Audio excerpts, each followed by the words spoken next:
5 Weaknesses of the Narcissist. Hello, I'm H.G. Tudor. The narcissist is the architect of their world, the creation of an alternative kingdom where they rule supreme, a god among mortals. This is where the narcissism crafts reality in a way that serves the needs of the narcissist vis-a-vis the pursuit of the prime aims, control, fuel, character traits, and residual benefits. For some narcissists, their charm is a siren's call, their intellect a blade that carves through the weak-willed, and their presence a monument to perfection. And yet, whilst the narcissist regards themselves with a boundless magnificence, there are cracks in the edifice of that narcissism, chinks in the armour.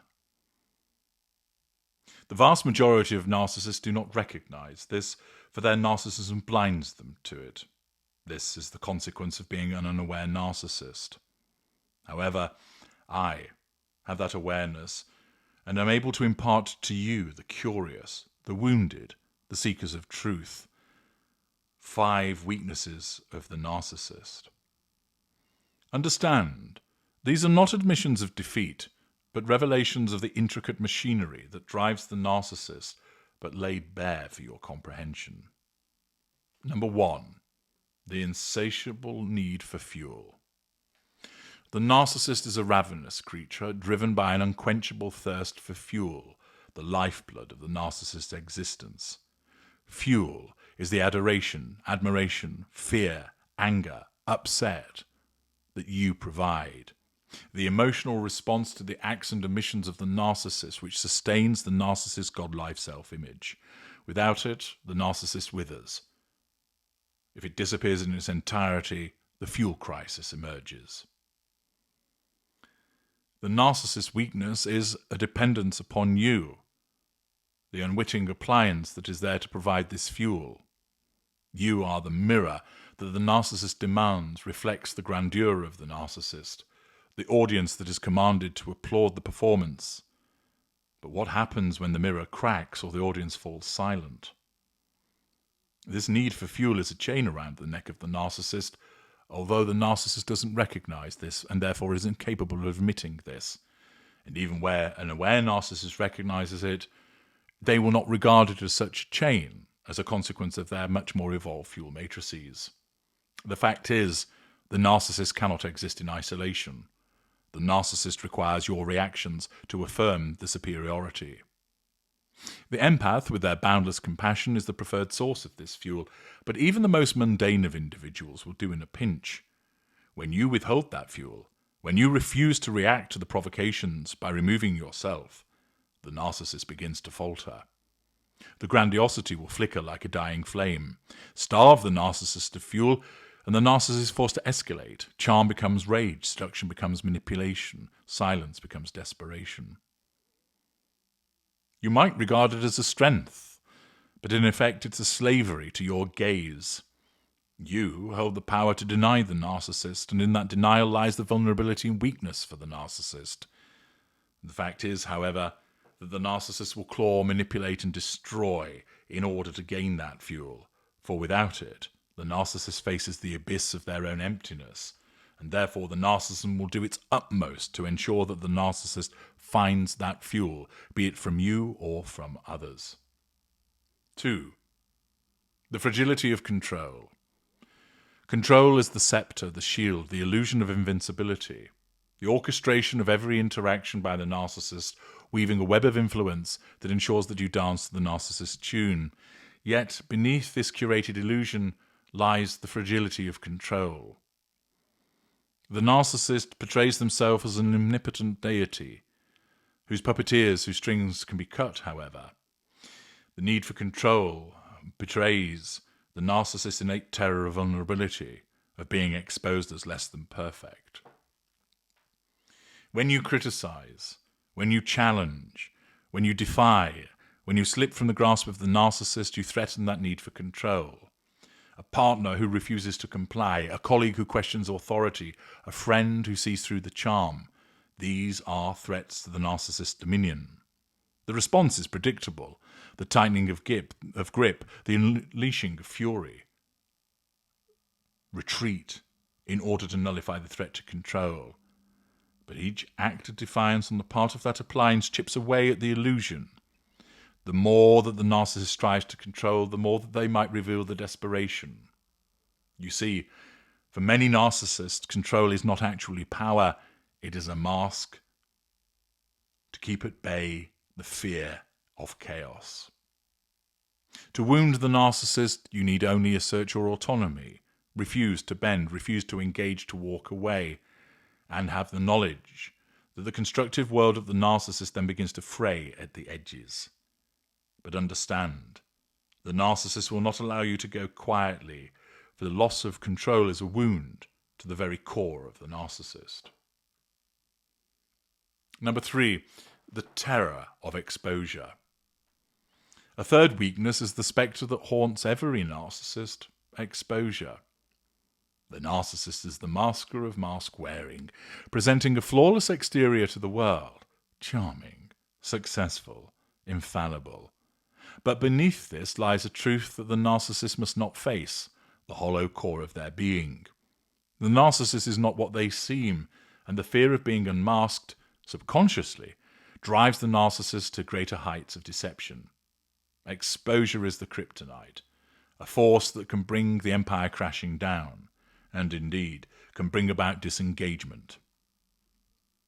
When you glimpse the truth, when you see the fragility behind the arrogance, the emptiness behind the charm, you wield a weapon that is potent. To call the narcissist out, to name the flaws, to shine a light on the manipulations, is to threaten the existence of the narcissist by threatening control. True, you provide fuel, but the challenge is there, and the threat of exposure is one which is of particular concern to the narcissist. Of course, the narcissist will engage in the application of a variety of manipulations to quash that potential threat, to deny, to deflect, to gaslight, to protect the illusion. But the potential for exposure is hugely problematic for the narcissist. This is why the narcissist surrounds themselves with enablers, members of the coterie and lieutenants who reinforce the narrative and shield from scrutiny. A single voice that speaks truth with conviction is a significant threat by virtue of exposure, and may unravel the carefully woven lies. This fear of exposure necessitates vigilance on the part of the narcissist, but it also means the narcissist remains vulnerable. Number 4, the inability to self-reflect. The narcissist is a god in their own mind, infallible and beyond reproach. Introspection is an alien concept, a door that is not even there to be opened. To look within would be to confront the void, the absence of a true self that we have spent a lifetime concealing. Instead, the narcissist projects the flaws onto you, blaming you for the narcissist's failures, your reactions for the narcissist's rage. You are the scapegoat for the narcissist's insecurities. This inability and refusal to self-reflect leaves the narcissist trapped in a cycle of repetition, where they are less evolved. The narcissist simply cannot learn from his or her mistakes, for they are not acknowledged. They cannot grow, for growth requires humility, a trait that the narcissist does not have and abhors. When you challenge the narcissist to face themselves, the narcissist recoils as if burned. Your insistence on accountability is a mirror that the narcissist cannot bear to look into. This creates predictability. Bound by their own patterns, the narcissist can be anticipated with regard to the moves and the manipulations that take place, because those narcissists lack the capacity to evolve. To exploit this, you only need hold up the mirror of truth and watch the narcissist squirm through their inability to self-reflect. But understand, the narcissist will lash out to protect that delusion, for to see themselves is to face annihilation. Number 5, the parasitic reliance on others. The narcissist is not self-sufficient, though of course the narcissist would have you believe otherwise. The narcissist is that vampire, feeding on your emotions, your energy, your very essence to sustain the narcissist's existence. Without you, the narcissist is nothing, a truth that can never be admitted. The grandiosity, the power, the identity are all built on the backs of those that we manipulate by virtue of the provision of fuel by character trait acquisition. This parasitic reliance is the Achilles heel. The narcissist cannot function without a host, a source to drain. The empath, the trusting soul, this is the prey, but they're also the lifeline. When you withdraw, when you refuse to supply that fuel, the narcissist is left grasping at shadows and must go elsewhere. Charm fails, threats ring hollow, the manipulations fall flat. This is why the narcissist clings so fiercely, why the narcissist seeks to hoover you back into our orbit through a variety of ways. Your independence is the destruction of the narcissist. To defeat us, the implementation of no contact severs the connection, cuts off the provision of fuel, and you walking away removes the parasite. These 5 weaknesses form the chinks in the armor of the narcissist. These are the shadows that are cast, the vulnerabilities that are concealed beneath the grandeur. Yet, do not make the mistake of thinking these are frailty in the way that you understand it. The narcissist is still believed to be a god with a flaw, a titan with cracks in the armor. To exploit those weaknesses is not the most effective way. It is simply to know that they exist and to rely upon them through the implementation of your no-contact regimen. The narcissist is mighty. Many of you have experienced that might and how it has impacted upon you, but the narcissist is not invincible. The understanding of those weaknesses provides you with power.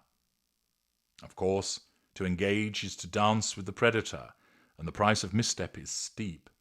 Thus, this is why you must be armed with appropriate knowledge, the right knowledge, the knowledge that I provide for you, so that you can make use of those weaknesses.